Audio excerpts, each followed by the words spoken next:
Today is Thursday, January 21st, 2021. Coming up on Roland Martin Unfiltered, the first full day of Joe Biden as President of the United States. He signed 17 executive orders, as we'll tell you exactly what they are. He also lays out his COVID-19 plan, and we'll bet down as well. House Speaker Nancy says she will not back down from an impeachment trial, but the thing is still uncertain. Senate Republicans keep saying, back off of Trump, he's now gone. No.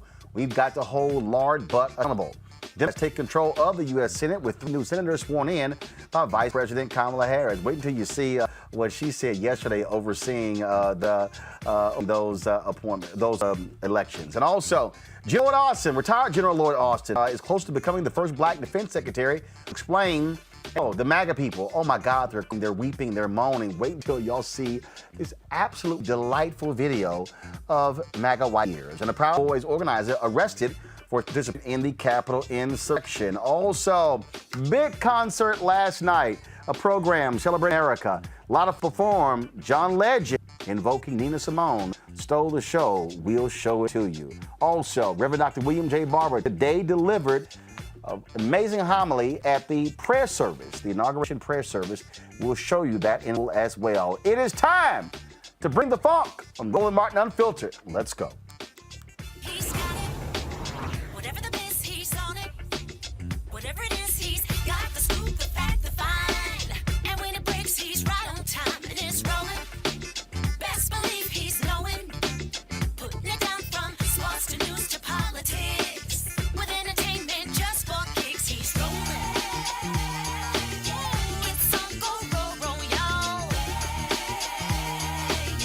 It's Roland Martin, yeah. Rolling with Roland now. He's funky, he's fresh, he's real, the best, you know he's Roland Martin now.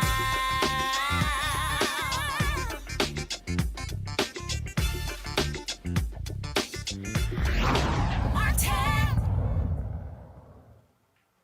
Among the executive orders President Joe Biden signed includes a mandate of masks on federal property. That is critically important to combat COVID-19. 400,000 Americans have died thus far, and they also want to focus on increasing vaccinations and testing. And then, of course, which will lay the groundwork for schools, businesses, increase the use of masks. This is what he said today. Engagements we're going to have in here. And I thought with the state of the nation today, is no time to waste, get to work immediately. As we've indicated earlier, we're going to be signing a number of executive orders over the next several days to week. And I'm going to start today. The compounding crisis of COVID, that is COVID-19, along with the economic crisis following that, and climate crisis, racial equity issues. And, you know, some of the executive actions I'm going to be signing today are going to help change the course of the COVID crisis. We're going to combat climate change in a way that we haven't done so far, and advance racial equity and support other underserved communities. We're going to rebuild our economy as well. And these are just all starting points. Long way to go. These are just executive actions. They are important, but we're going to need legislation for a lot of other things we're going to do.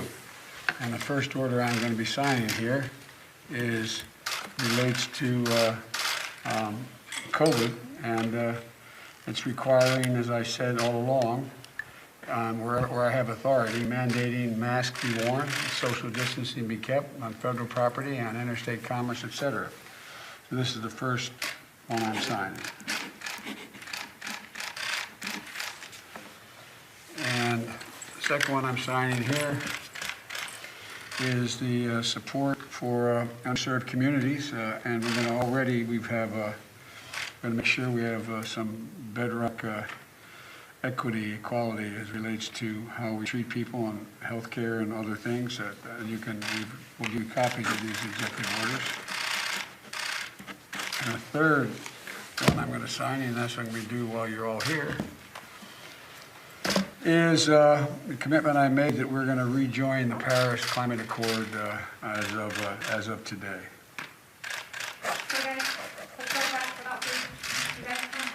Mr. President. Thank you. Mr. President. Go, President. Please, guys. Trump write to you? You guys, let's go. Please, go. The President Come on, you guys. wrote a very generous letter. It's because it was private. I will talk about it until I talk to him. but it was generous. The United States also has rejoined World Health Organization, member for 72 years, but will remove Donald Trump. Joining us right now is Darlene Superville. She's with the Associated Press. She covers the White House for AP. Darlene, how you doing? Good. How are you? First off, there's several things I want to talk to you, but were you in the press room yesterday for the first news conference, Jen Psaki? I was not there. I'm not there in person. I watched later. Well, I got to get your thoughts. Certainly a stark contrast from what we witnessed over the last 4 years of press secretaries for Donald Trump. Oh, definitely. For one thing, there was none of the combativeness that was a hallmark of a lot of the press briefings that we had under the Trump administration. Remember, Sean Spicer came out on day one 4 years ago and had that combative press conference where he talked about the size of the inauguration crowd being the largest in history ever. And that combativeness continued with Sarah Sanders, and of course, Stephanie Grisham never held formal press briefing, and then it continued on with Kayleigh McEnany. That was one of the big differences that you saw yesterday. The length of the briefing was also different. There was more time for questions. Jen Psaki actually started to do a second round with reporters instead of the one round that Kayleigh McEnany would often do. She took a lot of follow-up questions from some reporters. So those were some of the bigger differences. And you're absolutely right. You did not have the attacks on media. I mean, literally that first news conference of Sean Spicer. Y'all should be writing about this and covering this and focusing on this. And in fact, the folks at the recount, I'm going to play it in a second, they actually put together this comparison video to show the difference as well. So that was so again that also what jumped out at me, Darlene, that you didn't have to sit there and be constantly attacked for being a member of the media from the White House podium. And we were often lectured to and told that we were not doing our jobs, or we were told how we should be doing our reporting. There was none of that yesterday. And Jen Psaki, to her credit, came out off the bat and said that one of the things that she wanted to do, one of the things the administration wanted to do, is to use the press briefings and put a central focus there back on truth and being frank with the public and that kind of thing, which was not something, unfortunately, that we saw a lot of during the prior administration. Let's talk about these executive orders that were signed by President Biden. Video there, he signed 3 of them, but he signed a total of 17. Give us a sense of really what they are and how important they are in really shifting or changing a lot of the focus of Donald Trump. Yeah, well, some of the orders that he signed yesterday, he signed much more today. But some of the ones that he signed yesterday basically undid some things that President Trump did on his first day or in his first days in office. You remember there was the ban that President Trump instituted, ban people from certain Muslim majority countries from coming to the United States. President Biden basically overdid that one. He rejoined the Paris Climate Agreement, which was something that President Trump pulled the United States out of. There were also orders yesterday. There are so many that I'm probably forgetting 1 or 2, but he also signed an order calling on Americans to wear face coverings or face masks the first 100 days of his administration. You and I both know that President Biden made the pandemic and fighting coronavirus pandemic, getting it under control, a central theme of his presidency. And what we saw on President Donald Trump was not a very consistent message about the importance of wearing face coverings and doing certain things to try to bring the pandemic under control. So one of the things Joe Biden wants to do is encourage everyone to wear a mask for the first 100 days when you're in public, when you're around other people, when you're in groups of people, because the science and the data has shown that when masks are worn properly, they do help slow the spread of the virus. And all the things that we want, getting our lives back to normal, getting the economy growing again, people back to work, children back to school, all of those things aren't going to happen if the virus is still raging out of control, which is kind of where it was left at the end of the Trump administration. And we've now seen 400,000 people in the United States lose their lives to COVID-19. So that was very important to President Biden. And today he signed another round of executive orders today having to do with COVID, requiring that masks be worn on public transportation, interstate transportation, so airplanes, trains, buses, Amtrak, Greyhound, that kind of thing. Asking people or requiring people to wear masks in federal buildings, using the Defense Production Act to try to ramp up production of the coronavirus vaccine, and so on and so forth. So in 2 days, he signed, I think, close to at least 25, somewhere between 25 and 30 different executive orders. And so for the folks out there not quite understanding, policy, at the end of the day, the Constitution allows for this to happen. And this has allowed him to immediately begin to move on things as opposed to waiting for legislation. But one of the things that he did say, though, yesterday when he signed those executive orders, that the biggest things are going to require Congress to act. Definitely. I think it was last week, released details or talked about the details of a $1.9 trillion COVID relief plan. Now, that's not something the president can do on his own. That is going to require negotiation with members of Congress and votes in Congress to actually make that happen. There's money for schools. There's money for people who have lost their jobs or have reduced income or no income because of the pandemic. Money for vaccine distribution and development and those kinds of things. So you do need Congress to weigh in and vote and pass that. And so that's one of the places where, for example, you'll see President Biden, who was a former longtime senator, put his negotiating skills at play to try to get this through Congress. So there is a lot to be done. And as is the case with all presidents, you cannot do it. Presidents cannot do it by themselves. There are certain things that have to be done in conjunction, collaboration, through negotiation with Congress, a co-equal branch of the government. Absolutely. All right. Well, Darlene, we certainly appreciate it. Thank you so very much for breaking that down for us. And hopefully, again, we will see a sense of decorum emanating from the podium, and you're not going to have to deal with the constant attacks on media. Thank you. I appreciate it. Thanks. Take care. All right, again, Darlene Supio, of course, with the Associated Press. Folks, one of the things that I was just talking about there, I was talking with Darlene, again, just to understand, let me find this video, just so you understand, again, the difference in tone. And say, if you want to stupid, and then you want to see common sense, watch this. This is a comparison of Trump's press secretary, Sean Spicer, and then Jen Psaki, Biden's press secretary. Some members of the media were engaged in deliberately false reporting. There will be times when we see things differently in this room. This was the largest audience to ever witness an inauguration, period. That's okay.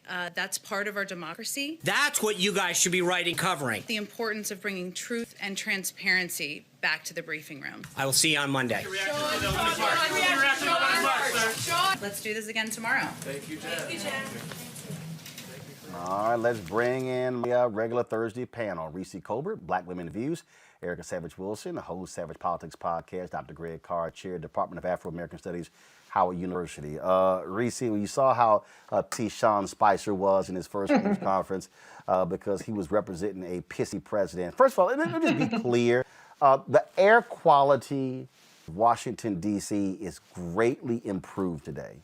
Because the stench of Donald Trump is no longer here. That video, that nastiness, that whiny-ass tone, that constant, combativeness, thank God these thugs are gone. It definitely feels like a different energy in this country and in the region. I don't know how long it's going to take for the National Guard to clear out, but I do feel like there are some new sheriffs in town. And that's a really, really good thing. It was just really crazy to watch the press conference yesterday or last night.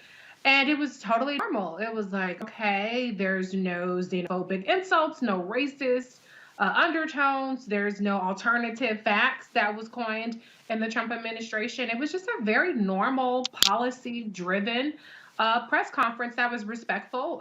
Today, of course, I think the media has taken it upon themselves to hold, to be a little bit more adversarial, which is the role of the media, to be fair. But at least, we know that we're going to have a dialogue back and forth between the administration and the American people that is fact-based and that's policy-based. There's always going to be a little bit of spin there, but it's not going to be just straight up gaslighting like what we saw in the Trump administration. And the most important thing is that there's competence and actual things of substance to cover. Absolutely. Erica, here's Dr. Anthony Fauci today. Matter of fact, again, the folks at Recount did a side-by-side comparison. You can tell he is just so happy to be rid of Donald Trump. Watch this. Does anybody have any question? No, actually, I think so. Okay. Yeah, how about you?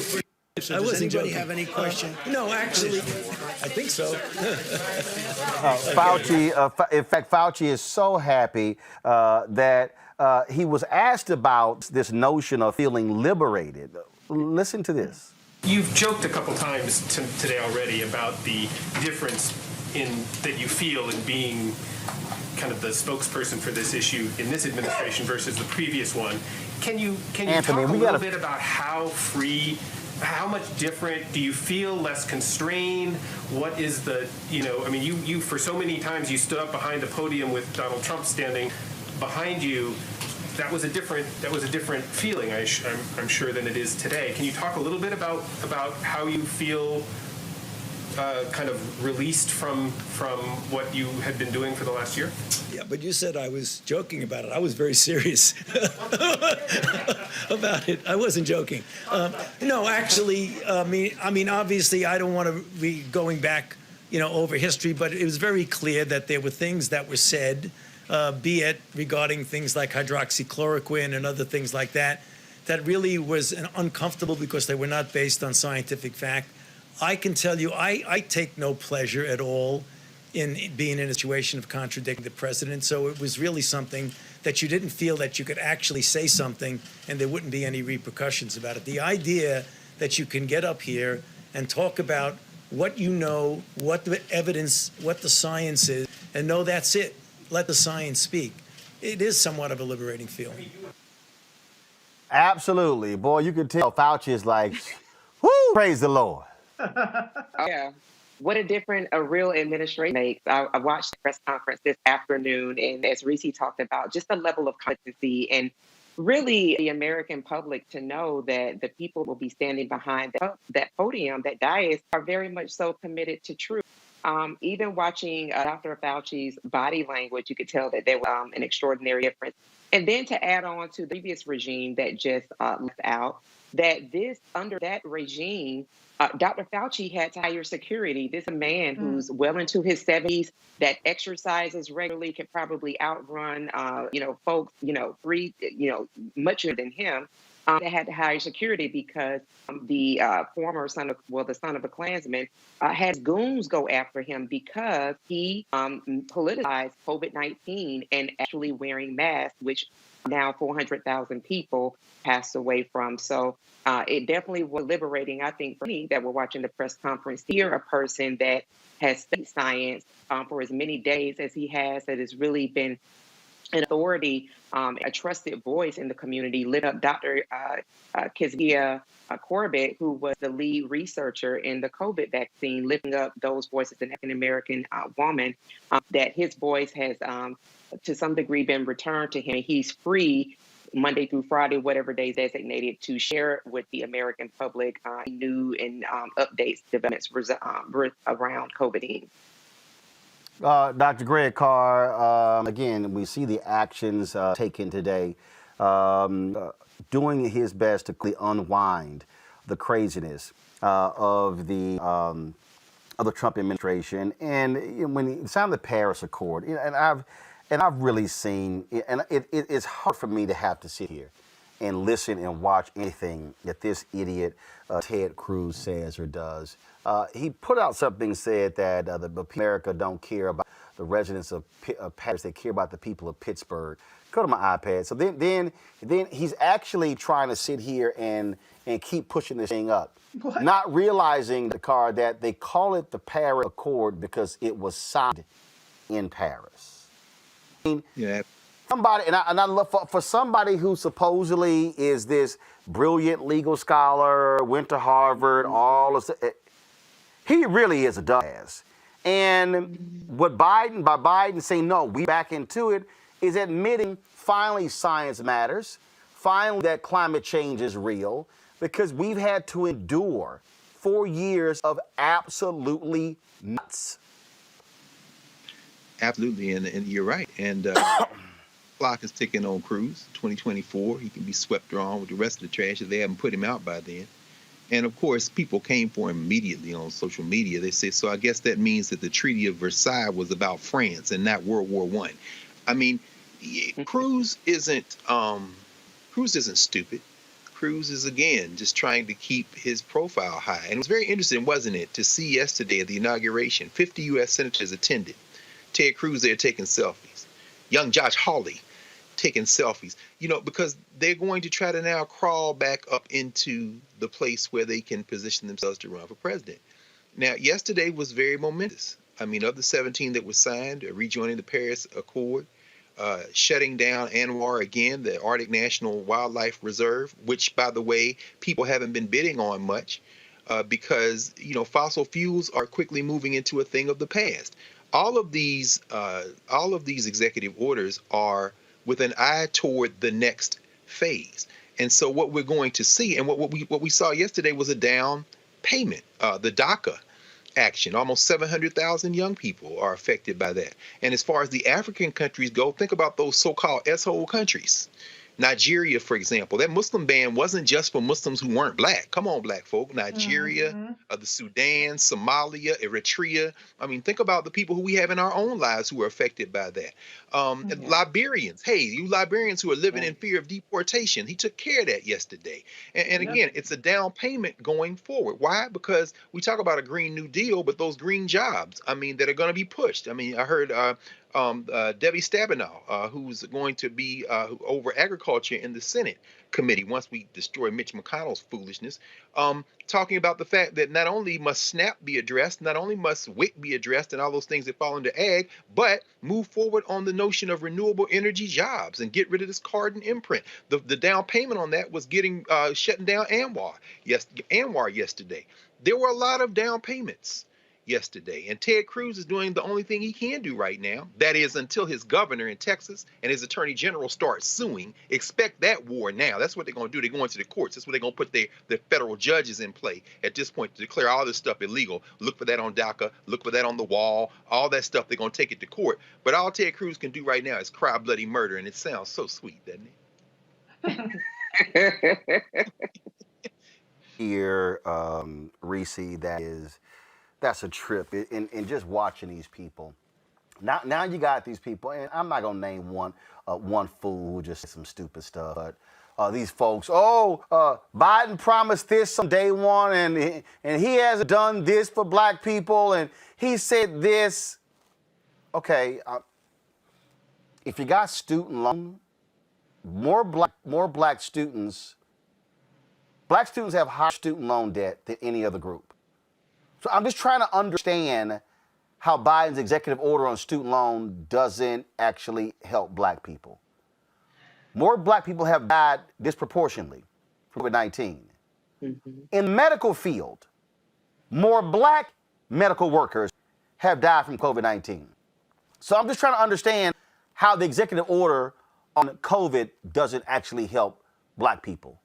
And you get all these fake-ass conscious people who are so woke, who are so old, or so super black. I didn't see their asses down in Georgia trying to get Ossoff and Warren elected to control the United States Senate. But what kills me is he hasn't done this. I'm just trying to understand. Are you saying black folks are not impacted by any of this? I'm telling you right now, I'm gonna cuss a lot of people out.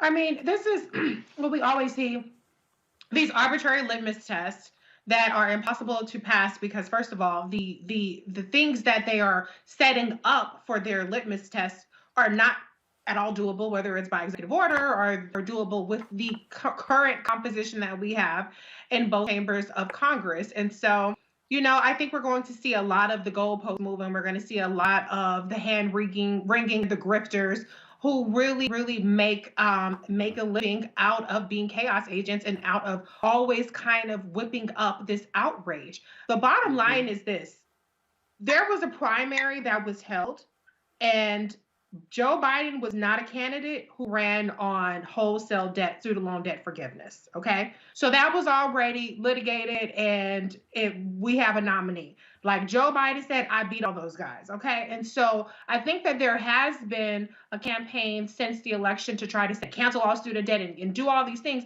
Joe Biden did not run on any of those promises. I understand activism. I understand trying to push, but don't say it's a broken promise when he clearly did not run on that. He did not run on Medicare for all. He ran on a public option. He ran on things that he's actually implementing right now. And so if you have a problem with what 81 million people voted for, that's on you. But don't sit up there and lie on him and say that he's not keeping the promises that he made. We're not talking about the promises that are the op-eds that Elizabeth Warren wrote, or the campaign cancel all student loan debt.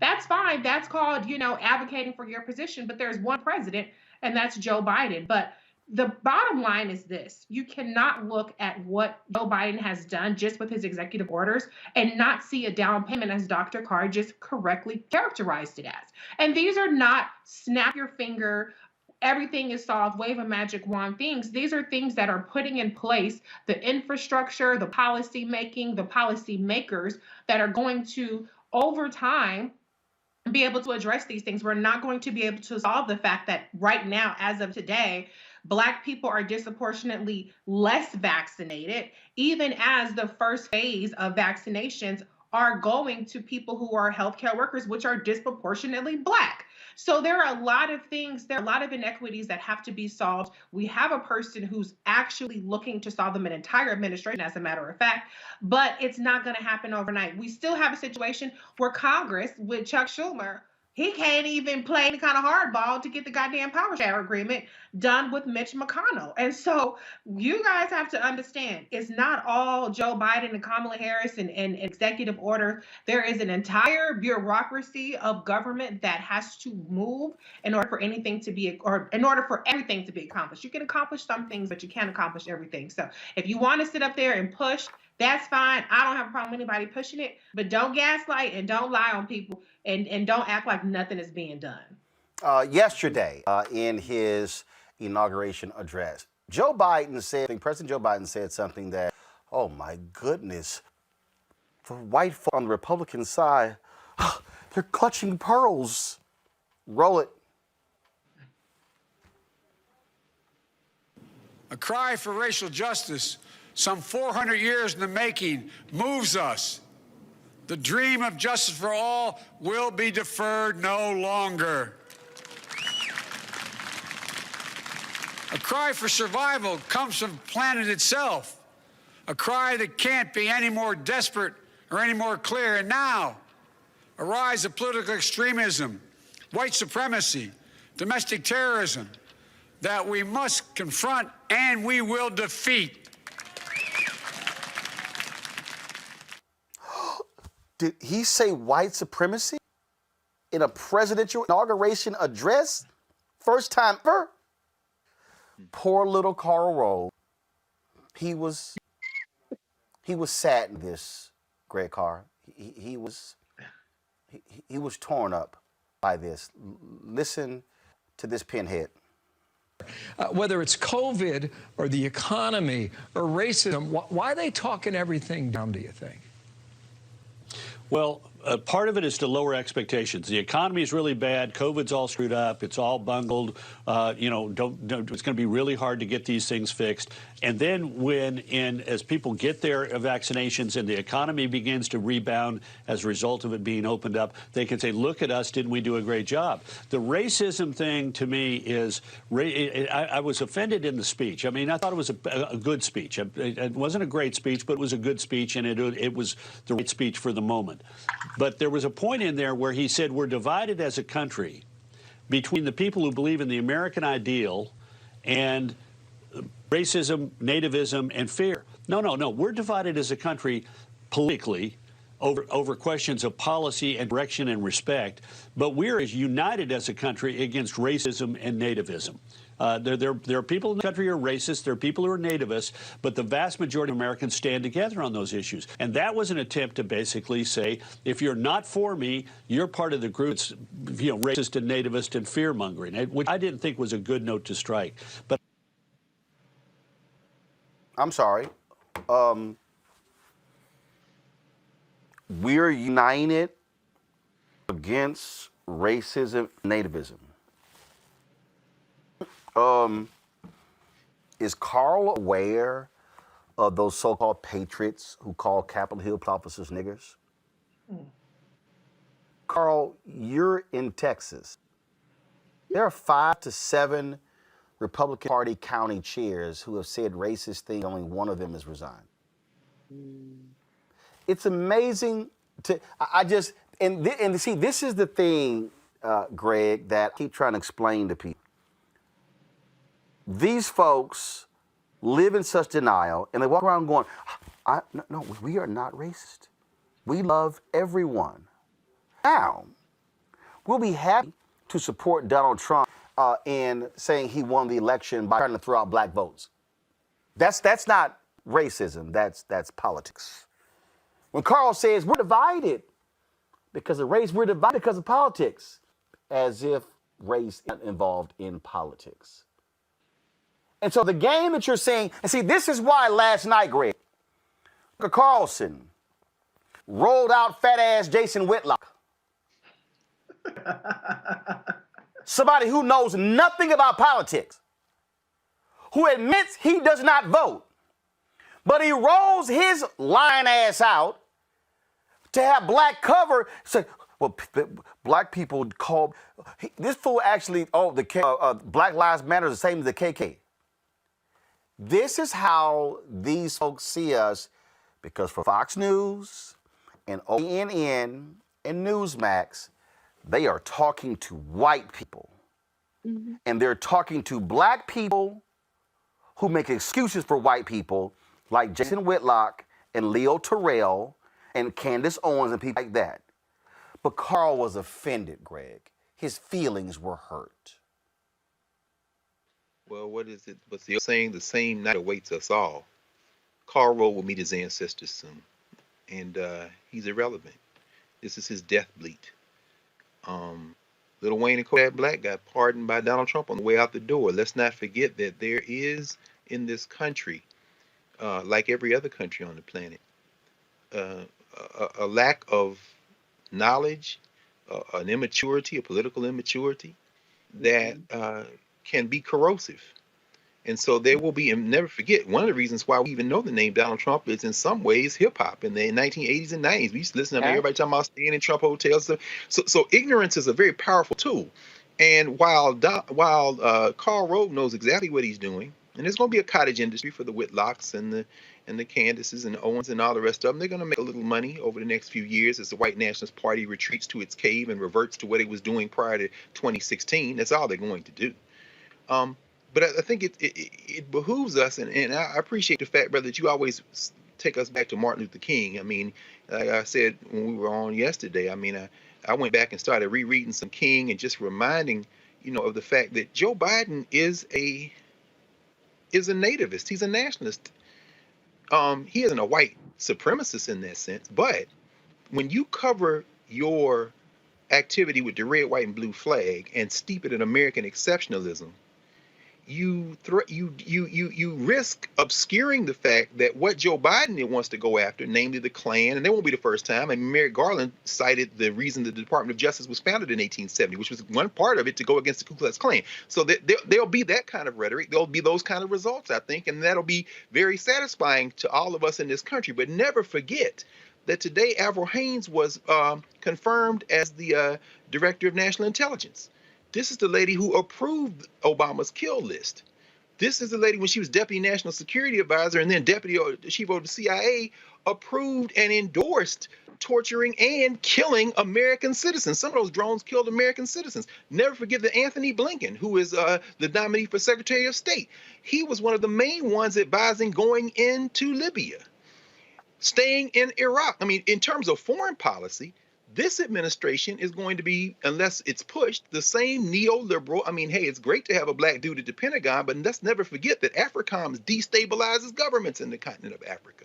And never forget also that Joe Biden has already come out and said he's going to recognize Juan Guaido, a whole clown, as the president of Venezuela, when he is not the elected president of Venezuela. He is nowhere near the president of Venezuela. In fact, they had a riot at the Capitol of Venezuela that made what happened at the Capitol in Washington, D.C. look like a little slumber party. But Joe Biden has already come out and said, that's my guy. But see, when you wrap it in red, white, and blue, what Karl Rove is very clear about is that as long as we can keep this on domestic policy, I can nurture white ignorance and weaponize it and use it politically. Meanwhile, black folk are susceptible to being satisfied with some kind of, let's go after these Klansmen. Let's go. No, you got to root out white supremacy at the root. This is what got Martin Luther King killed. When you start talking about the evils of militarism, excessive materialism, and racism, Martin King isn't recognizing nation-state boundaries. And I hope as we push this administration, because there are three branches of government,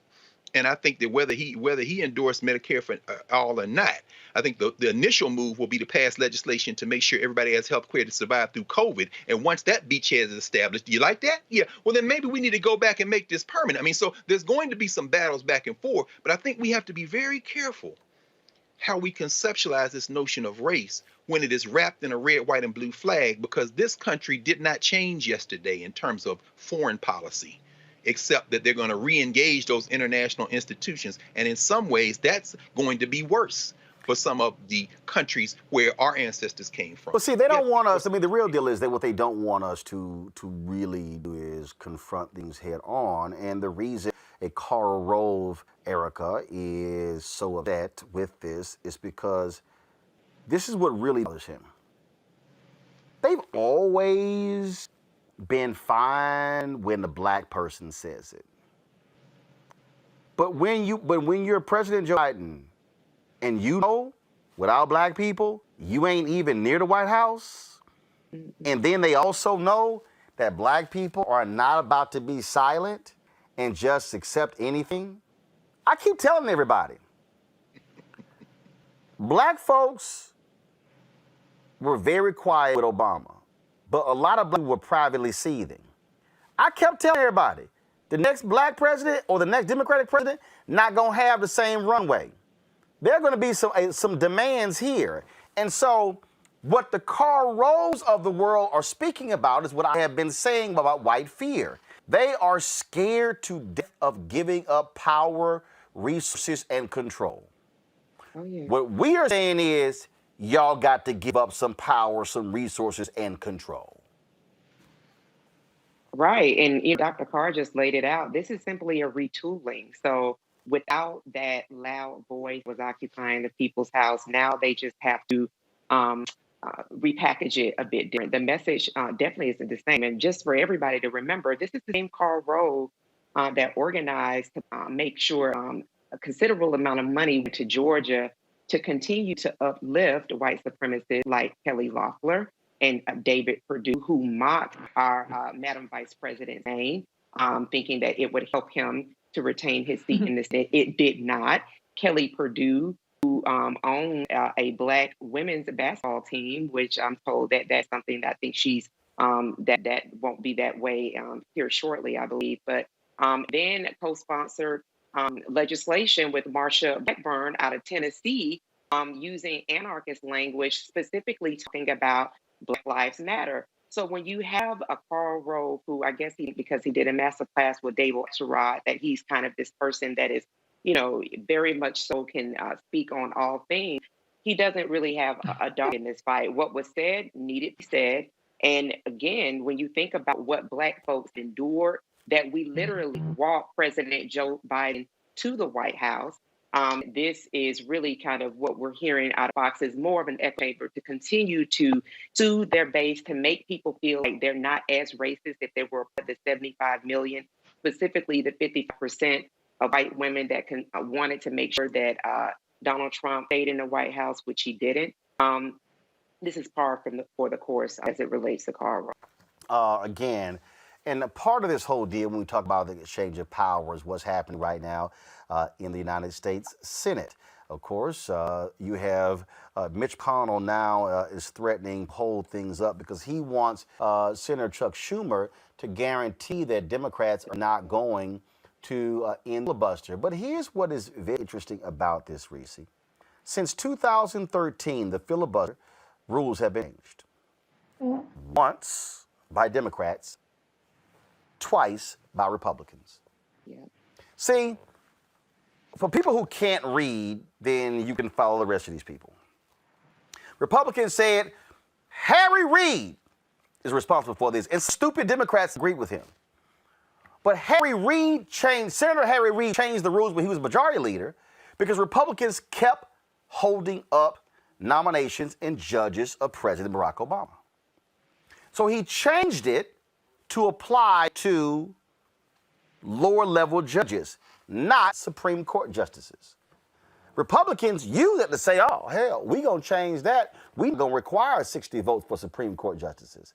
We're going to make it a simple majority. So now they're saying, well, wait a minute. Lindsey Graham, y'all got to agree to this. And you got that the woman out of Arizona and Joe Manchin. No, we shouldn't change the rules. This is the problem with Democrats. They are unwilling to be ruthless. They are unwilling to say, we don't give a shit what y'all think.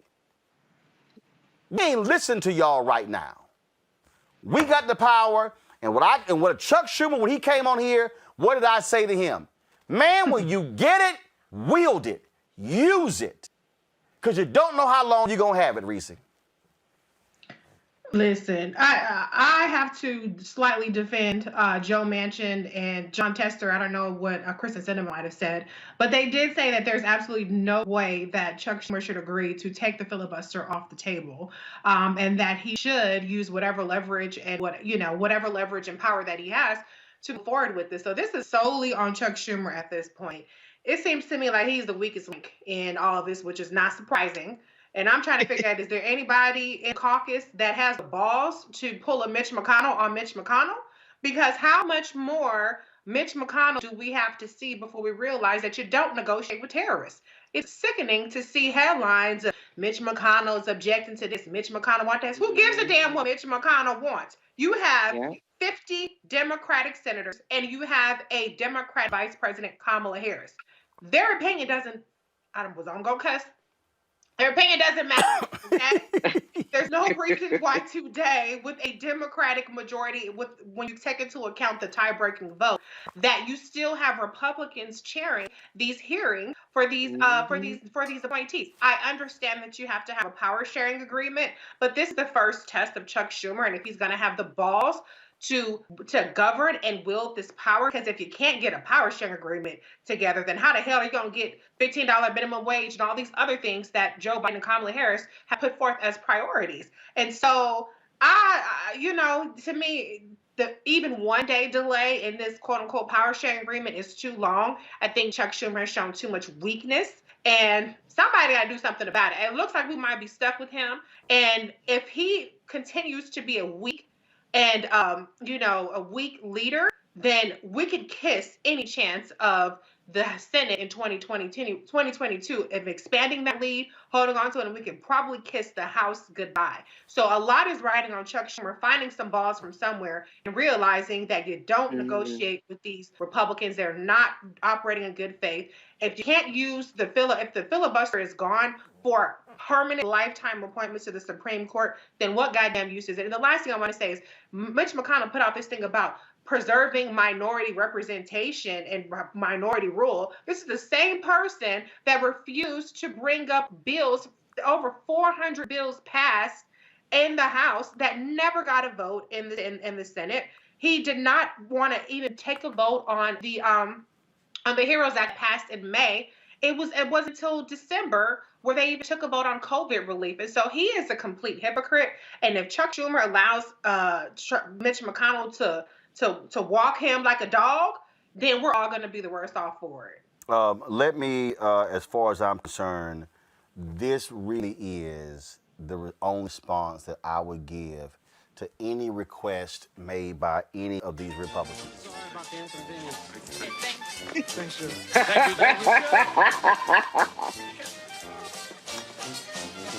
Kiss my entire ass.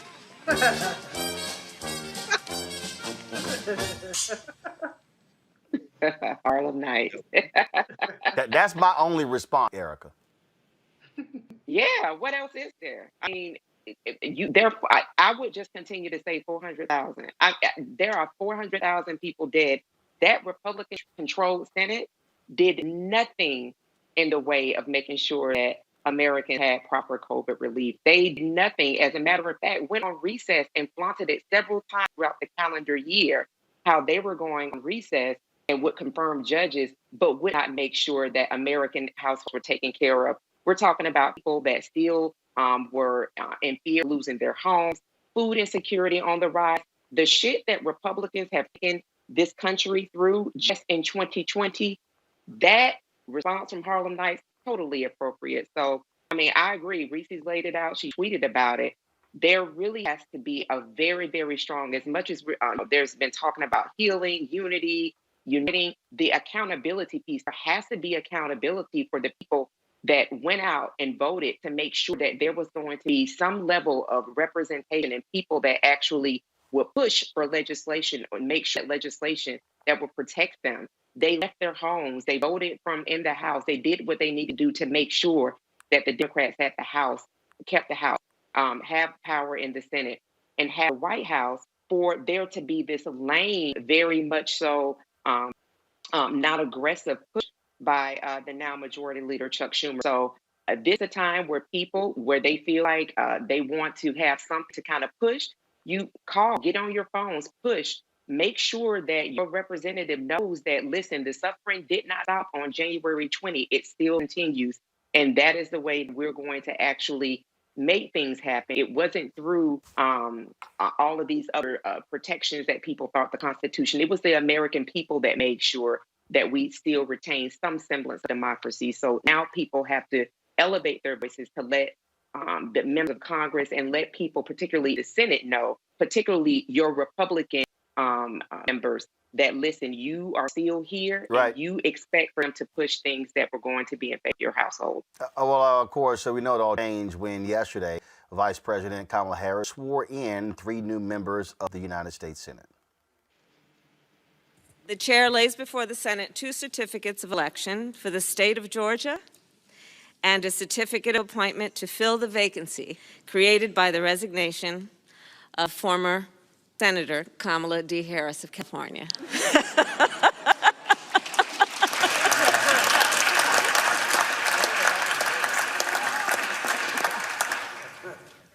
Yeah, that was very weird. Okay. The certificates, the chair is advised, are in the form suggested by the Senate. If there be no objection, the reading of the certificate will be waived, and they will be printed in full in the record. If the senators elect and senator designate will now present themselves at the desk, the chair will administer the oath of office. Mr. Ossoff, Mr. Padilla, Mr. Warnock.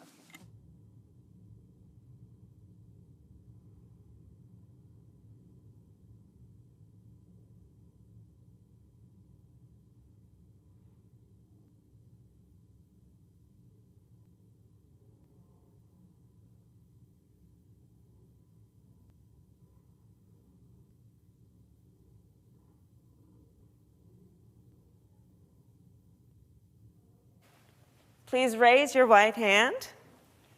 Okay. Do you solemnly swear that you will support and defend the Constitution of the United States against all enemies, foreign and domestic, that you will bear true faith and allegiance to the same, that you take this obligation freely, without any mental reservation or purpose of evasion, and that you will well and faithfully discharge the duties of the office on which you are about to enter, so help you God? I do. Congratulations.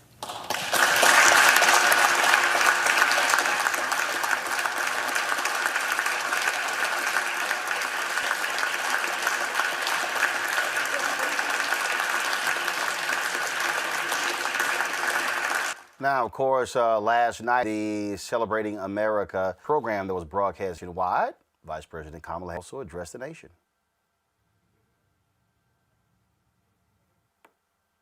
Ladies and gentlemen, the Vice President of the United States, Kamala D. Harris.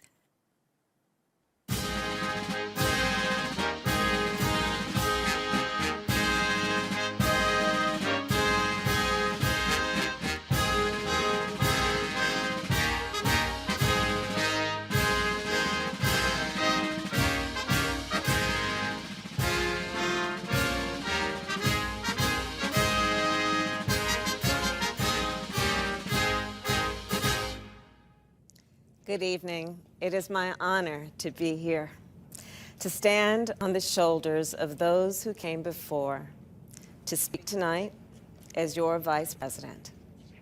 In many ways, this moment embodies our character as a nation. It demonstrates who we are. Even in dark times, we not only dream, we do. We not only see what has been, we see what can be. We shoot for the moon, and then we plant our flag on it. We are bold, fearless, and ambitious.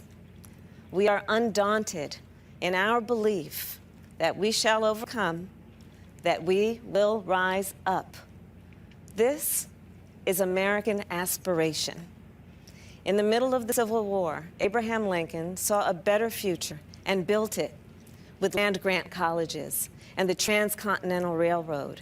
In the middle of the Civil Rights Movement, Dr. King fought for racial justice and economic justice. American aspiration is what drove the women of this nation throughout history to demand equal rights, and the authors of the Bill of Rights to claim freedoms that had rarely been written down before. A great experiment takes great determination, the will to do the work, and then the wisdom to keep refining, keep tinkering, keep perfecting. The same determination is being realized in America today. I see it in the scientists who are transforming the future. I see it in the parents who are nurturing generations to come, in the innovators and the educators, in everyone, everywhere, who is building a better life for themselves, their families, and their communities. This, too, is American aspiration. This is what President Joe Biden has called upon us to summon now. The courage to see beyond crisis, to do what is hard, to do what is good, to unite, to believe in ourselves, believe in our country, believe in what we can do together. Thank you, and may God bless America. Well, one of the folks who I would dare say is, I don't know if he's a big supporter of Kamala Harris in Reese, but he damn Reese a run for her money in that Drew comments. We had him on the show before. He is back. Drew, hell, the inauguration happened, and you still swinging on people who are saying Kamala Harris was leading mass incarceration. I've been looking at your tweets. You may just been cussing folk out for the last 48 hours. Hey man, listen, I'm in the element of petty. I think I'm gonna let that go today though. Just kind of a high, nana boo boo told you so type of mood. Just considering everything that we went through at the beginning, you know what I'm saying? Just to let you know, I am repping my alma mater, North Carolina A&T State University. So make sure y'all see that Aggie pride. But just considering everything we went through, starting at the end really of 2018, going into 2019. And just the vitriol, the backlash. And I even got a chance to speak with people who were directly, over the course, got the chance to speak with people who were directly on her campaign. And they were just expressing like how just incredibly stressful and hurtful and painful it was to see so many lies about her record and such. And it was just a war zone back in those days. So to go from that point where we were then and people saying, oh, this never happened, and us having to do our research and get everything filed away, color coordinated and all that, to where now it's just rapid fire. I can shoot a video at you like that. It's a good feeling, and I'm petty enough to enjoy it, but just for a little bit, they want us to come together. So I'm gonna listen to Big Dog Joe. When you said you're gonna release the petty, Reese was a part of our coverage yesterday. She said, "Hell no, she gonna stay petty." So I got a feeling she probably will tell you. And Reese, do you agree? Keep the petty going 100%. Keep the petty going. If they're gonna be petty, we're gonna out petty the petty people. So we're not letting our foot up off of anybody's neck who comes for VP Harris. Facts. All right, then I can certainly be on track with that. Absolutely. Again, it has been just real funny. You had to dig up the old videos, breaking folks off, saying no, that didn't happen. No, that didn't happen. No, that didn't happen. But I gotta ask you this here, and I said this, and Reese knows this. I part of the problem is that I think that her team let it build and fester too long, and I think that they were caught off guard, not realizing. Look, Russia was going after her, the troll farms. You had folks who were stoking and provoking black men as well. And let's just be real clear. This is not going away. Her team is going to have to be fully prepared to swing back at every moment they can on this issue, because this is what they sense as a perfect attack vehicle to go after Vice President Kamala Harris. Oh, yeah, absolutely. Right is not going away. I mean, but the other side of it is that, Reese, myself, Kenny, Sydney, Maya Contreras, even Heather, and really the rest of K-Hive, Chris Evans and such. And like, we have done the groundwork, Candace Aston, and like really have laid out the record in plain view. So, I mean, we got the blueprint. Like Jay-Z said, I got the blueprint. You just got to follow it. And so it's there. Our team is there. Biden's, the Biden-Harris team is there, and I mean, we got everything laid out for them. I think you're right. They got caught off guard. They didn't understand the nature of social media. Maybe 30 years ago, you could let stuff like that die down, but now these amplified echo chambers don't nothing go away on the internet or social media. So it's you have got to hit back. And so what we did was we hit back, and now I got videos. Literally, you can just load them things like clips into and just fire them off, and they're there for you at any point. So we got it. Reese, we were talking about that during the campaign, where you were basically wanting to strangle the Biden people by saying, "Look, you gotta use graphics, you gotta post videos, short form stuff. Not a 7-minute video, but it's got to be 60 seconds or less, where you can just that way, boom, it can be shared, it can be sent out. And again, even though they're now in the White House, the Biden team and Harris team, they have to be focused completely on understanding that Trump folk, especially on the right, they dominate Facebook.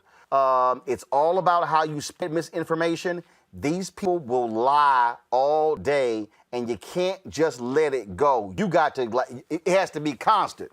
I mean, I'm talking about, it has to be when they swing, you swing. I mean, in fact, they really should have, I know they have their digital team, they really should have a rapid response, a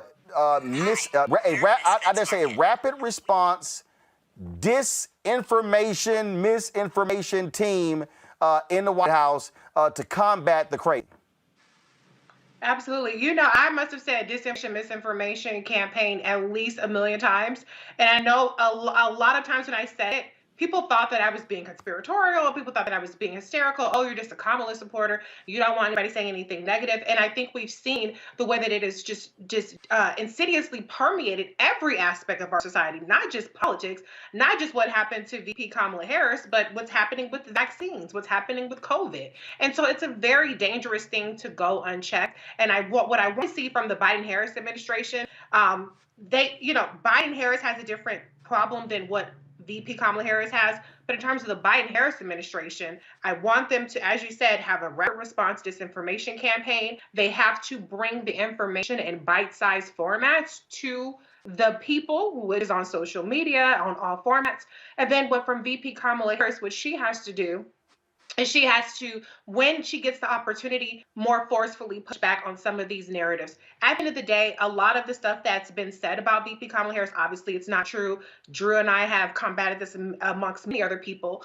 It's kind of baked into the cake. And so a lot now you see people say, well, she did her job, or, you see a lot different energy towards the narratives that are out there. But that doesn't mean that they can't kind of reignite in 2024 or 2028 or whenever it is that she is running, whether it's a vice presidential reelection campaign or a presidential reelection campaign. So now is the time to really attack a lot of these narratives. She doesn't have to be the person personally speaking on it, but her team should be very much aware of it and not let up on it. I'm agree with Reese, but I also will say, hey, give me a call.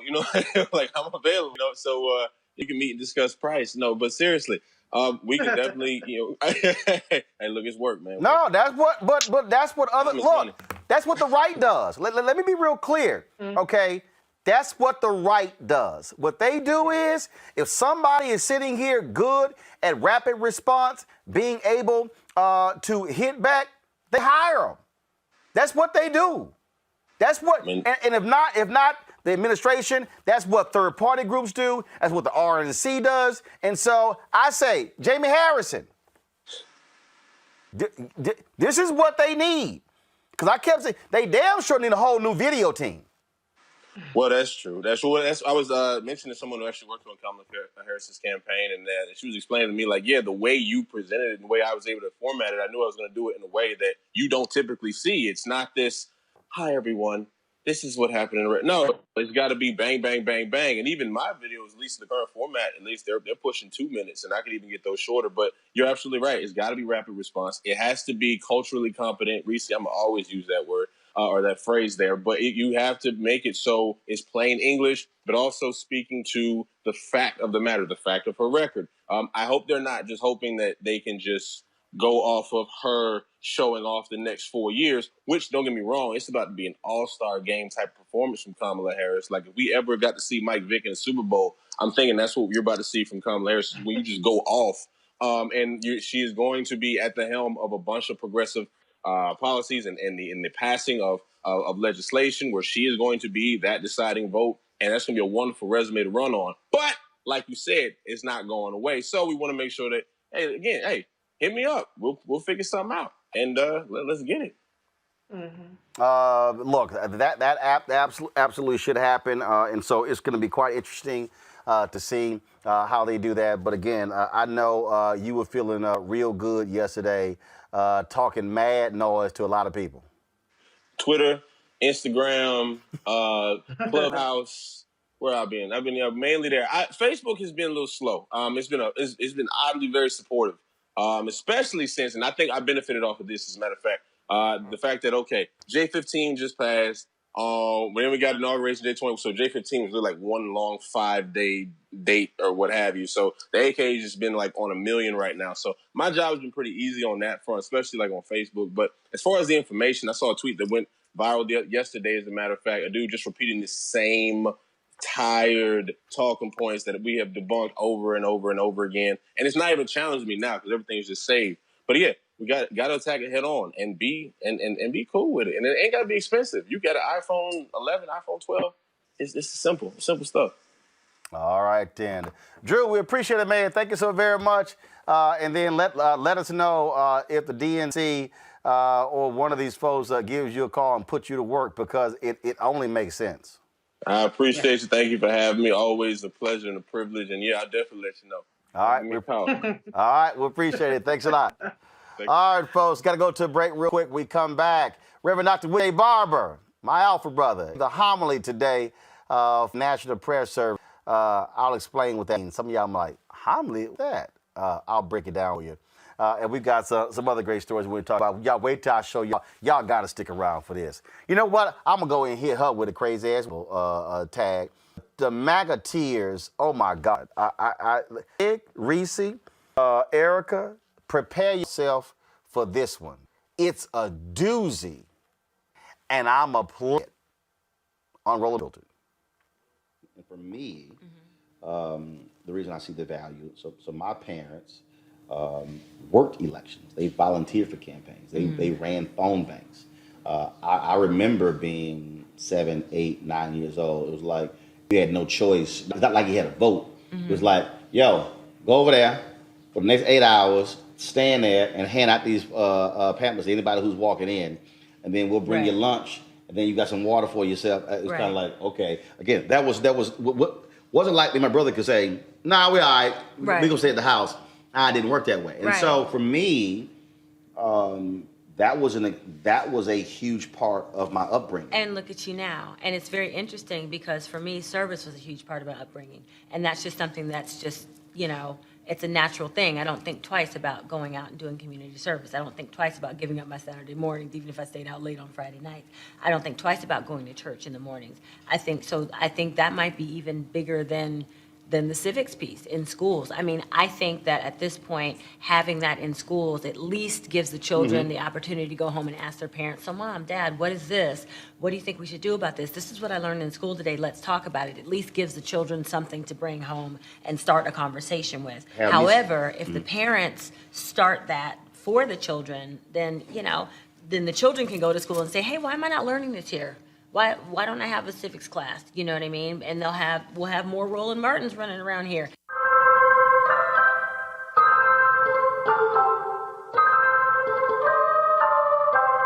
You are leading the way for the rest of this state. And we believe that this state is on the verge of shocking the entire country.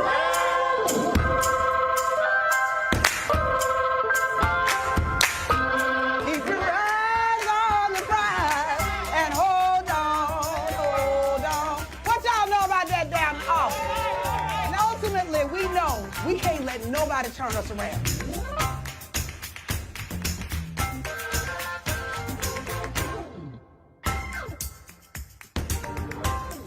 spite of all that you have endured this year alone, this is still a good life city? Yeah!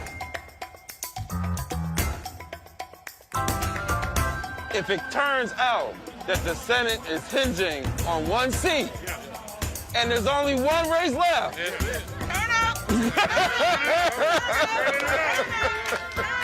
That's right. This will literally be the epicenter of the entire country, right? So we ready.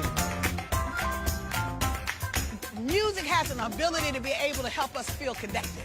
And that's because music has a way of speaking to the spirit. And it is the spirit we're going to change this country with. It is going to be standing in a space of our power and in the fullness of our spirit of love and the spirit of humanity. That is what's going to transform America.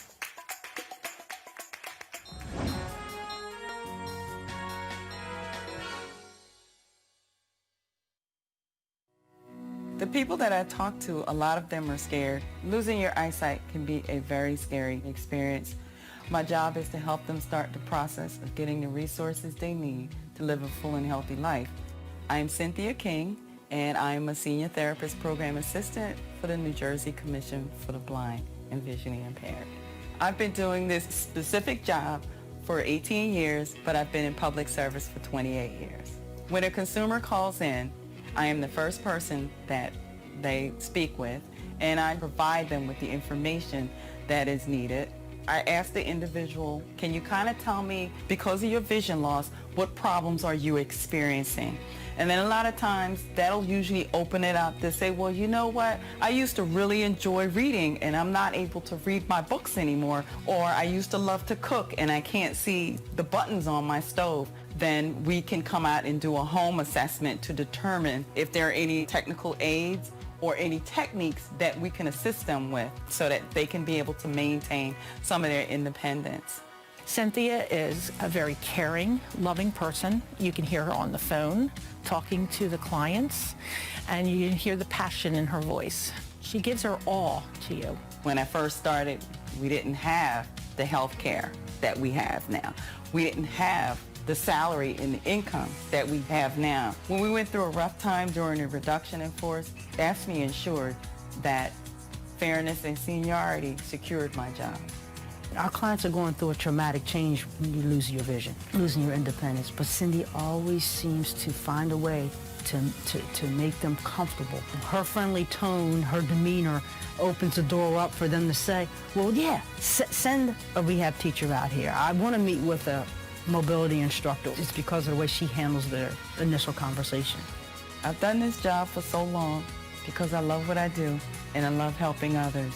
This job has been so rewarding for me on every aspect in my life, and the joy of knowing that I have helped someone to continue on their journey. Every single night. We've got some of the top black experts.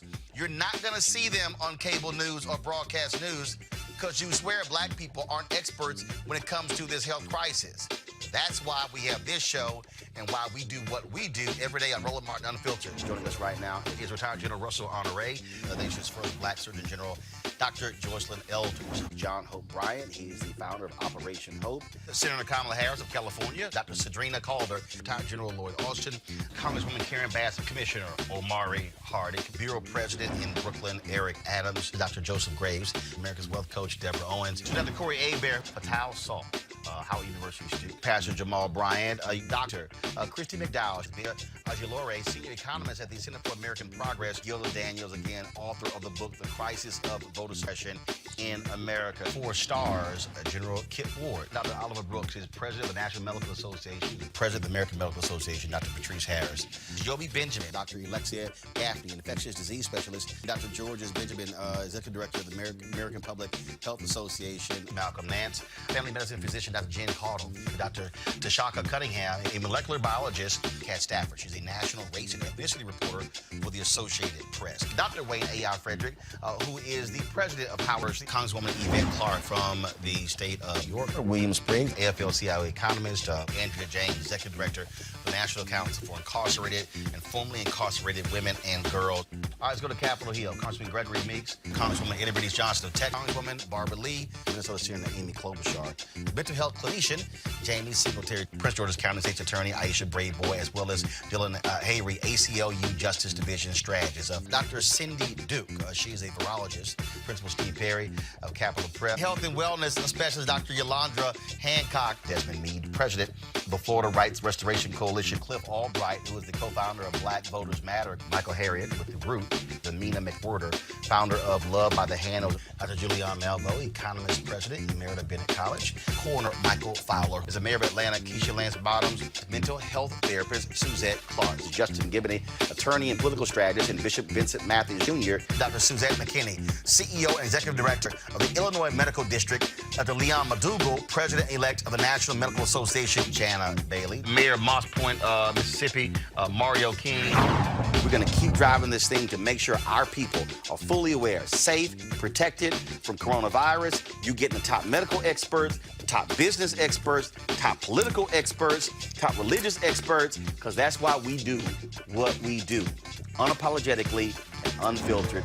Ain't nobody else in the black media space doing what we do.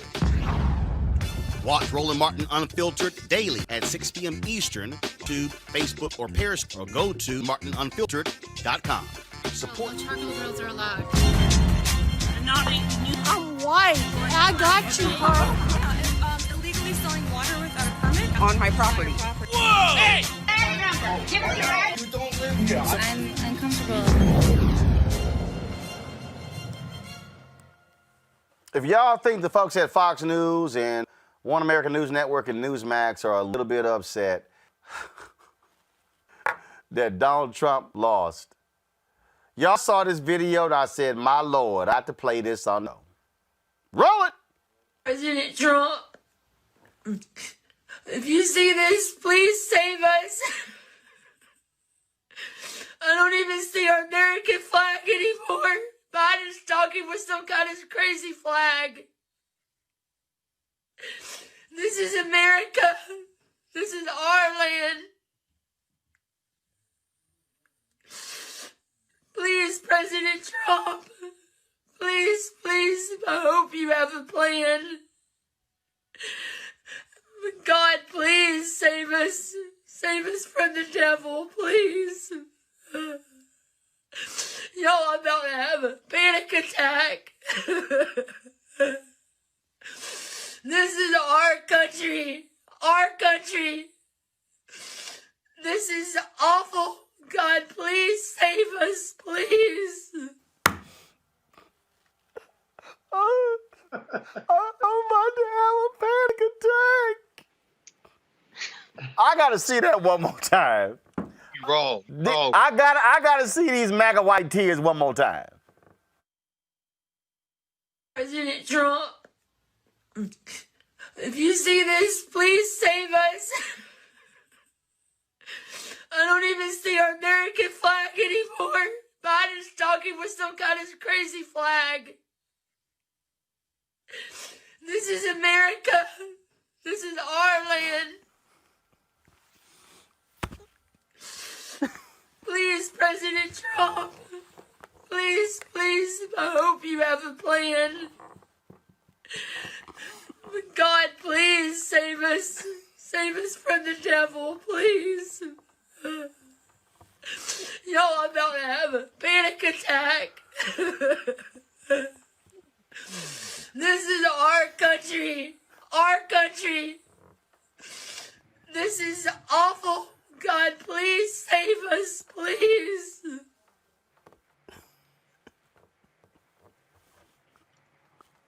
Y'all, she actually said, I don't even see an American flag.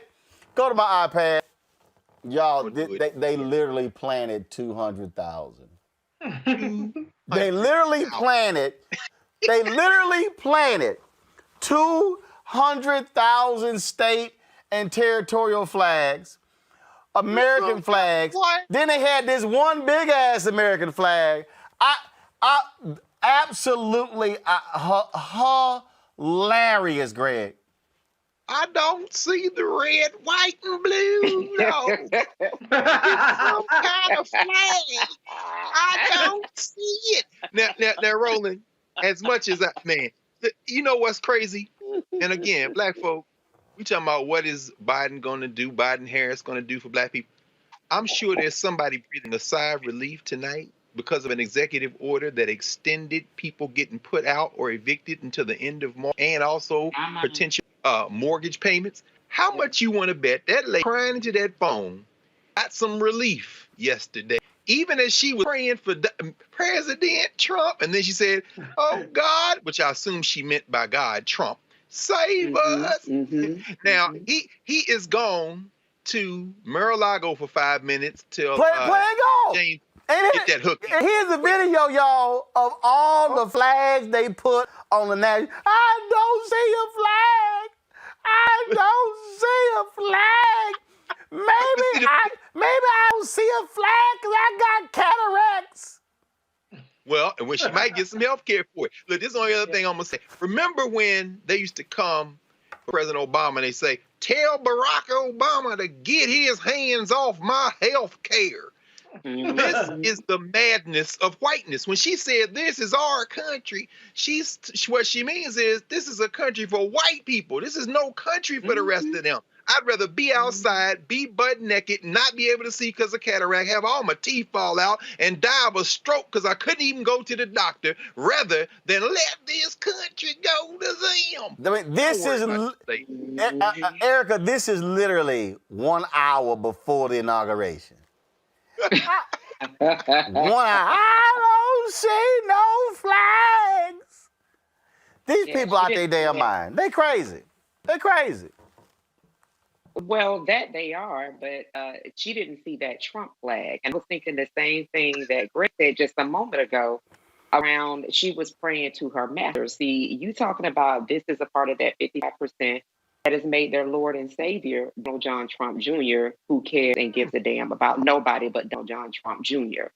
So when you hear her crying from what looks like her bathroom recording saying that she's about to have a panic attack, yeah, she's about to have a panic attack because her master is no longer in service to her in the direct way that she would like to see it. So, big ass deal.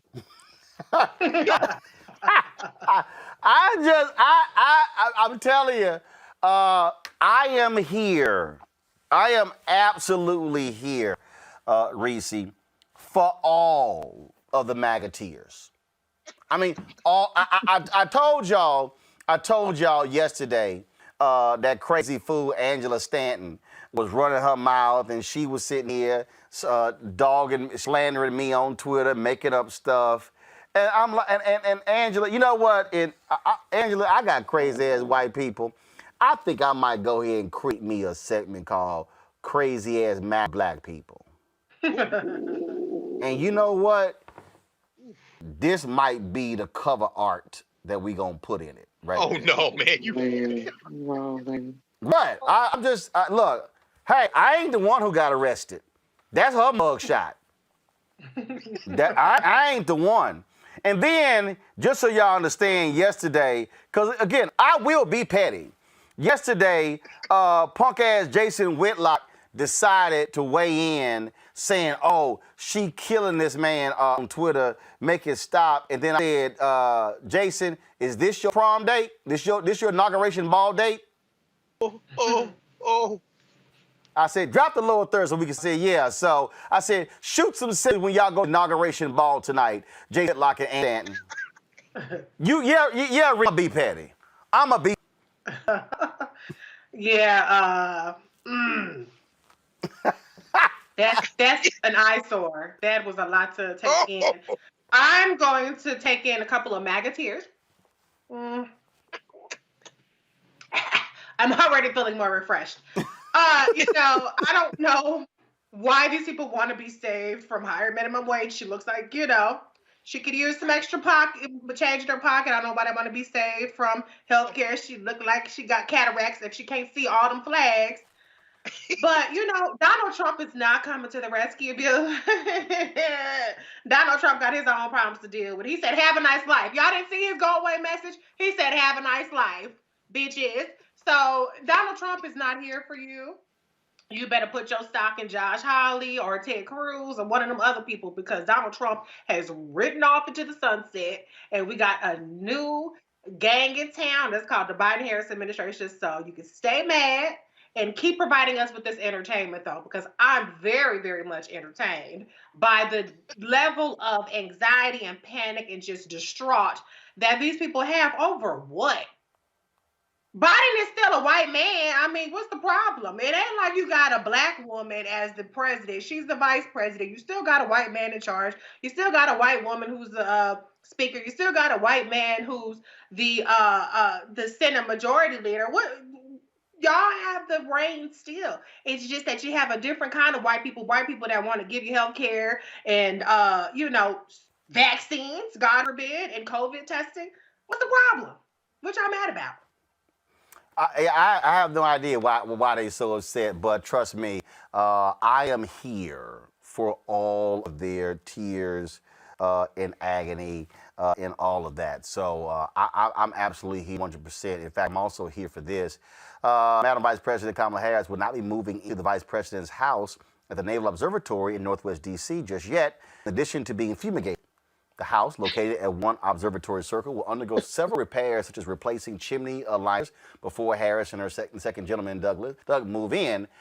She said it's easier for these repairs to be done with them being out of the house versus in it. I think while they're doing that, they should also call Kyrie Irving to assist with this here. Y'all remember when he went, they played the Boston Celtics? Y'all remember this here?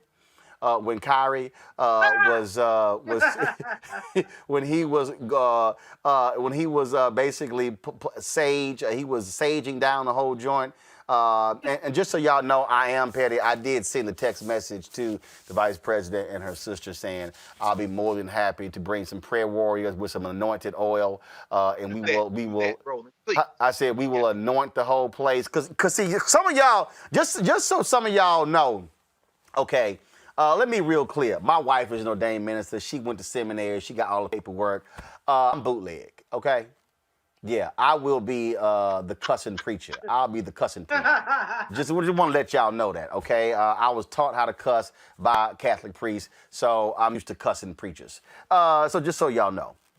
Okay, so just so y'all know, when I worked at Savoy magazine, Roy Johnson, my homeboy, he conceived Savoy, founded Savoy, and so he had hit me up. And so I used to go to New York once every 3 months and work a week. I work remotely. And Eric, it was quite interesting because one day we were talking, and there were 3 staffers who were problem people. I mean, they kept bringing drama. And it was just this constant. He was like, he said, I just wish they would just leave. I said, well, that can be helped. Oh. So I go to New York, and I go to the office, and I bring some oil with me. And we call it blessed oil. And it was, obviously, it was to some olive oil, some frankincense and myrrh, and it was put together by some prophets.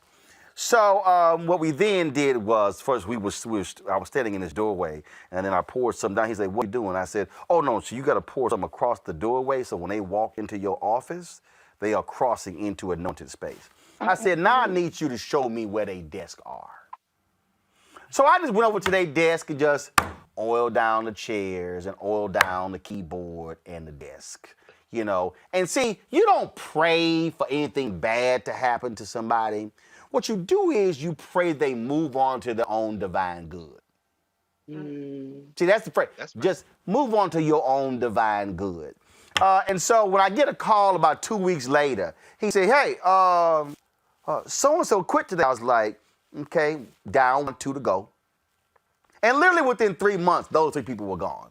And he was like, "What did you do?" I said, "I ain't got a problem praying crazy away."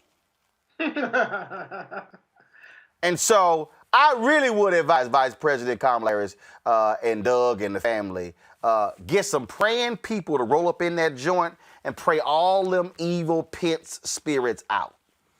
And any of them MAGA people, pray all that out, because you ain't trying to be around all them evil-ass spirits. Erica, I know you know something about that.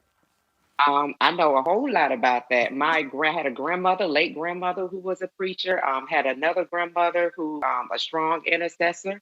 I had my grandmother that was a preacher. I can remember her as a child taking that holy oil, taking that anointed oil, putting it on our foreheads and seeing her jump up and down. And we just didn't know what was happening until we really got into the prophetic and came up in the prophetic as a child as well. So I know all about that realm. I know people who know how to get up into heaven. And for those people that knew me when I was in federal service, for nearly 10 years, there were folks, and people know, and people can attest to this, seeing me bow down in prayer, like on my knees in front of my desk, and I prayed some stuff away and kept my place in a place where I was able to work effectively. So I believe in all of that. Long story to say, I believe in all of that.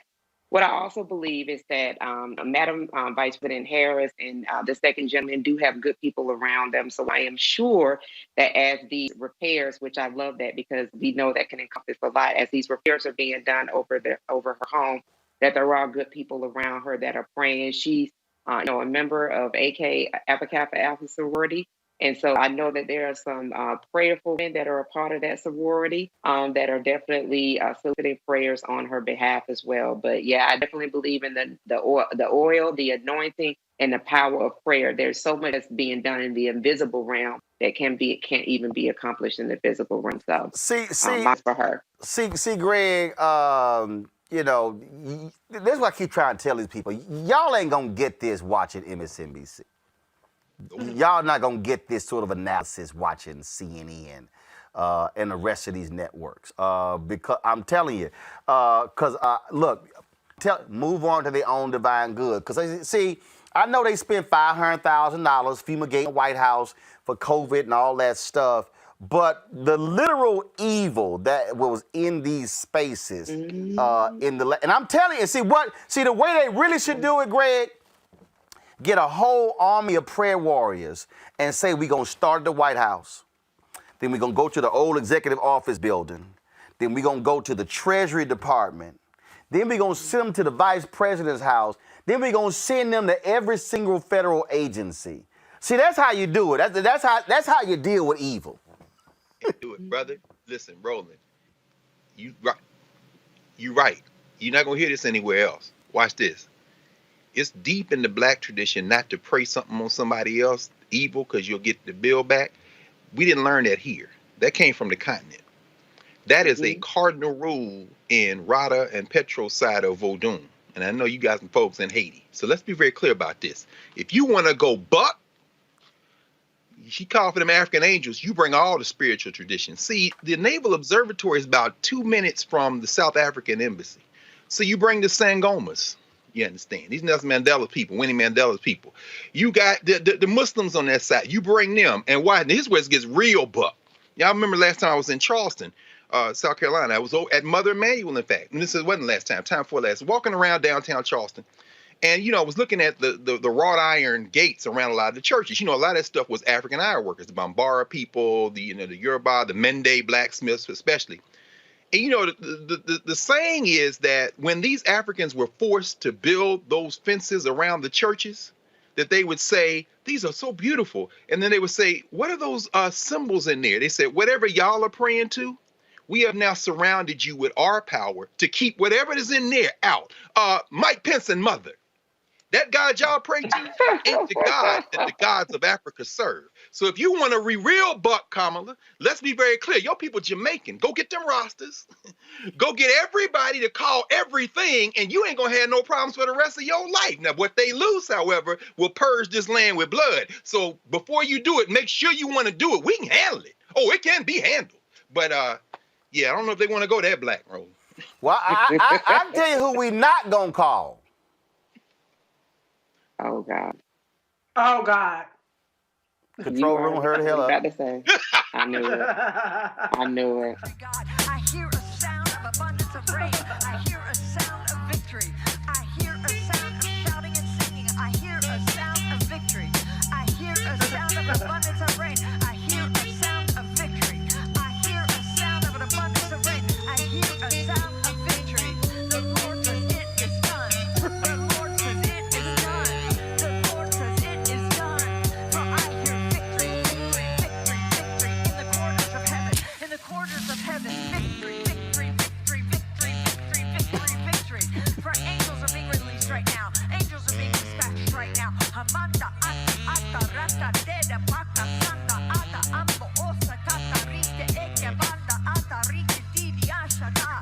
For angels have even been dispatched from Africa right now. Africa right now. Africa right now. From Africa right now. They're coming here. They're coming here. In the name of Jesus. From South America. They're coming here. They're coming here. They're coming here. Oh, yeah. Them African angels have shown up, Paula White. Sure did. And we about to unleash them against all of y'all, Reese. Yeah. That Paula White video still, they tried to get her on beat, but she was still on the, what is it, the 3 to 5 as Reverend Jeremiah? Nah, she was on the 1-3. We on the 2-4. Oh, okay. She on the 1-3. I don't even know whatever They all heard things that she was off of. They heard her. They heard her, Reese. They heard her. They sent Martin Luther King's pastor to the Senate. Oh, the African angels came. Oh, They yeah. didn't do what she wanted. Oh, yeah. The African angels heard. They heard. Oh, absolutely. And see, that's why, so y'all know yesterday, Ellie Mistel put this out. Y'all know yesterday, they were supposed to have, all the crazy white MAGA people. They were supposed to have rallies in all state capitals. But let's just say things didn't quite as well. It was a problem for some of them, where basically a lot of them just didn't show up. They were struggling yesterday. I'm gonna pull up yesterday one of the shots where basically one person showed up, and so. Y'all might be asking, well, what happened? Why they didn't show up? See, it's a little different when you take your ass to the Capitol and then you act a fool and you end up getting arrested. See, they thought they were going on a field trip. Like one fool said, oh, we went to the Capitol. I was he's a police officer who got arrested. Oh, I was there to see the art on the wall. Okay, all right, you're gonna be picking up soap soon too. And so they all been getting jacked, including the Proud Boys organizer Joseph Randall Biggs. He was arrested in Florida on Wednesday. The FBI says the 70-year-old did aid, abet, counsel, command, induce, or procure others to storm the Capitol on January 6th. They also helped to pre-plan the deadly riot. The first people to storm. Biggs, however, appeared on Wednesday and said he did not have any pre-planning the January 6th. 37-year-old was released from confinement. He is facing counts of obstructing an official proceeding of Congress, illegal entry, and disorderly conduct on restricted Capitol grounds. I'm trying to figure out how in the hell you get released on home confinement. Then, of course, there's the white woman out of Texas who chartered the plane to fly to D.C. Now her ass on PayPal begging for donations because remember, she also released a video begging Trump to give her and others a pardon. See, this is the thing, Erica. These fools, they literally thought Trump was going to pardon their ass. They thought they were going on a field trip. Now by getting arrested, they're like, damn, this thing's serious. Yeah. Yeah. And yeah, being monitored by when your dumb ass stormed the Capitol and beat cops and tossed side barricades and steal podiums and laptops and go on the floor of the House and the Senate, your ass might be in trouble. Just a little bit, especially when there are hundreds and thousands of videos and that you live stream. I mean, that's like the dude who shot some video of him selling crack and then said, I just made $100 and live streamed it. Essentially, that's what happened here. And it's really interesting and it's telling, too, because a lot of these insurrectionists did not believe that consequences, that they would face consequences. They felt like the consequences that they would face, consequences were really for Black, Indigenous, and other people, not necessarily for white people. But now that the FBI tip line has continued to be flooded, Twitter and other people on different social media platforms have began to turn in and to say that, oh, I know who this person is. The chick that was picked up because the laptop she stole out of Speaker Pelosi's house and then tried to sell it to Russia. Like, no, sweetheart, there is a part of justice that does belong to you as well. It might not be administered in the same way that it is to Black and brown bodies, but you will see some of it. So that's why you kind of see, the guy I think that you're talking about, I think that was in New York State where he thought that thousands of people would be showing up, his brother and his sister, and he was the only one there.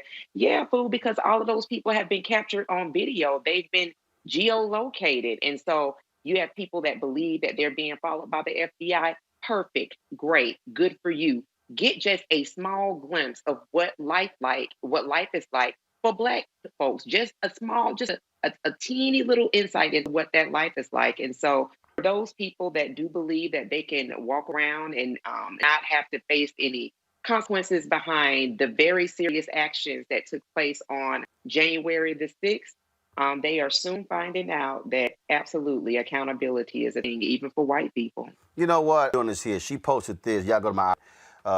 She posted help support Jenna Ryan donating or retweeting. I'm accepting donations to pay leagues and losses due to my arrest charges by the FBI for protesting at this Capitol. Let me read her. Hell no. Call. Yeah, I'm. See, I've been watching the Reese's video. Paul Whitlock. Oh, this is a first. Angie Stant.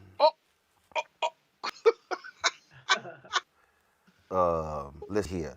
Oh, Bruce Lavelle. Let's see. Oh, Rep Vernon Jones. Oh, Paris Denard. Oh my God. Let's hear. Hold up. Yeah, call Real Candice. Murder the case. Let's see here. That ignorant fool Brandon Tatum. Let's see here. Oh, you know what? Go ahead and call crazy fool Charlie Kirk. You know what? Call Bolbert, Lawbert, that fool. Anybody else? You know what? What the hell? Call Rand. Let's see. Ted Cruz. Let's call Josh Hawley. Yeah, anybody else I tweet to? You know, somebody, hey, thank you, YouTube. Thank you, Zach Attack. Hit down in silk. That Lil Leprechaun and Lil Leprechaun Terrence. Yeah, there you go. Enjoy. Roland Martin altered. And you take RNU. You know, I gotta go ahead. I gotta get some. There you go. All right, yeah, go. I'm done with you. Yes, I'm done. Greg, I'm just saying. I've been watching too many Reese videos. what you did, Reese? The Reese effect. Listen, I'm all for it. Everybody gets sprayed.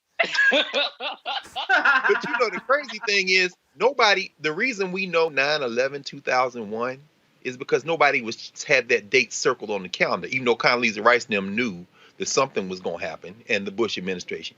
Well, a reason I'm bringing that up is because, we got past 1/20/21, but, now we got to worry about every other day. That's why this whole thing with the Attorney General, okay, Merrick Garland, you better let Kristen Clark do what she know how to do. Because these people right here, they mad about now. You said lady was crying. It was all fun and games until it's like July the 8th or something like that. What the hell? Remember, go read Timothy McVeigh's testimony in the trial with the Oklahoma City bombing. These guys don't go away. So at this point, you got to press the advantage. And you're right, Roland. Damn Mitch McConnell. Break his whole back. This guy got to go because he could have tagged him on it too. They are betting on this thing just kind of simmering down. No, that's when you at your most vulnerable. So it's all fun and games, no question. But we got past yesterday. You know what that bought us? Today. We get past today. You know what that bought us? Tomorrow. I'd be well said the price of justice, the price of freedom, is eternal vigilance. You know what I'm saying? You gotta watch these people. Yeah. Absolutely, absolutely. Folks, we want y'all to support what we do here, Roland Martin Unfiltered, by joining our Bring the Funk fan club. Of course, you can do so by going to our Cash App RM Unfiltered, paypal.com/RM Unfiltered. Hit us on Zelle, Roland@Roland.com.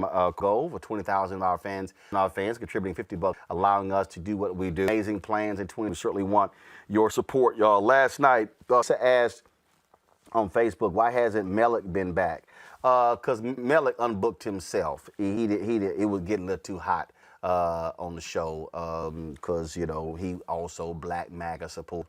So Melick unbooked himself. So if he want to come back, he can do so. But like I just told him, I said, if you lie, I'm gonna cut you off. So don't lie.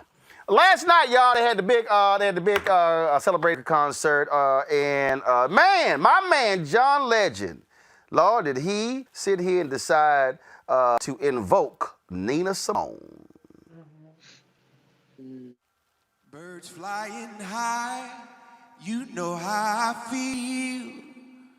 Sun in the sky, you know how I feel.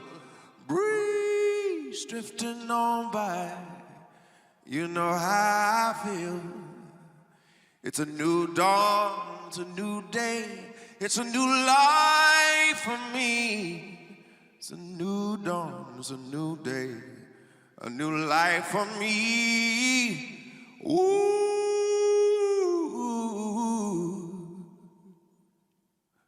And I'm feeling good.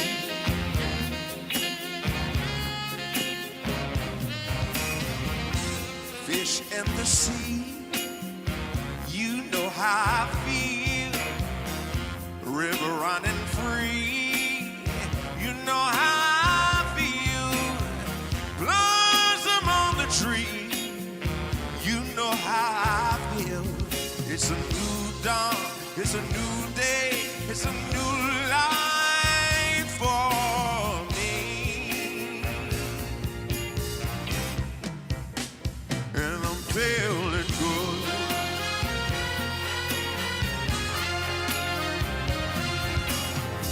Dragonfly out in the sun, you know what I mean, don't you know?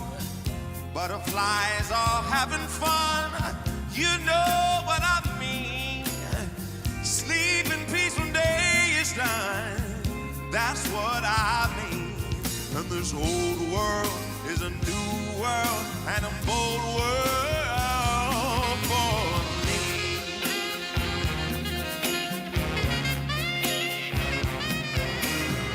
Stars, when you shine, you know how I feel. Scent of the pine, you know how I feel. Oh, freedom is mine, I know how I feel. It's a new dawn, it's a new day, it's a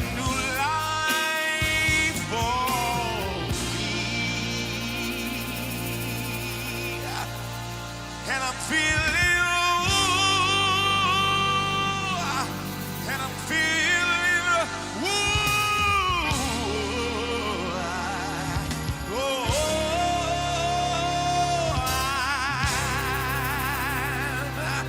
I'm feeling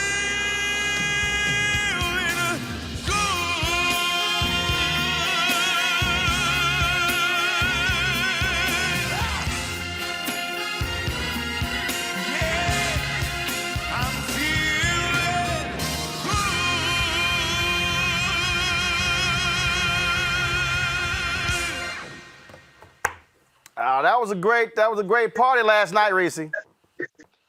Yeah, it was. I kind of went to bed early, though. I'll be honest with you. I caught a couple clips.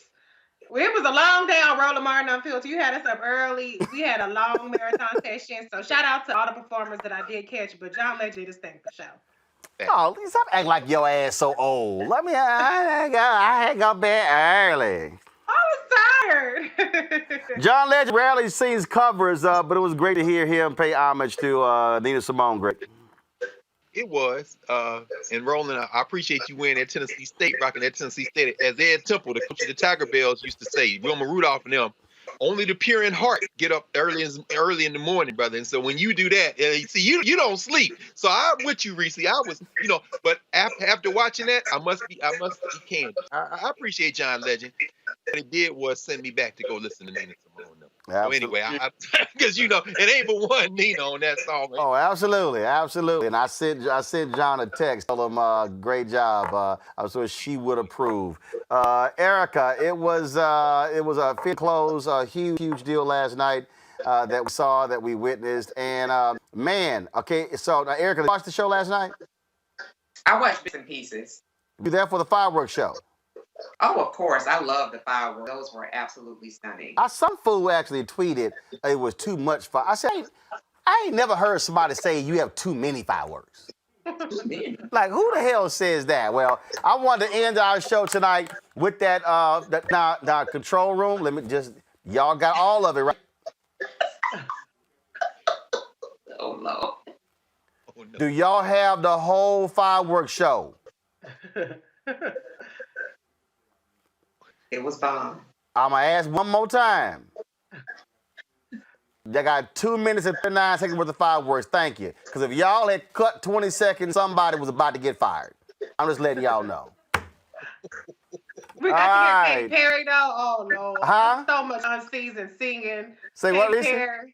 I said we had to hear Carrie, though. Oh, Lord. No. We ain't going to hear. No. We going to do it different. We're going to play our theme show music on top of the fireworks. Damn, we ain't trying to hear no Katy Perry. So Greg, Reese, Erica, we appreciate it. Thanks about y'all. We going to close this show out again with last night's fireworks display. I'll see y'all tomorrow. Holla!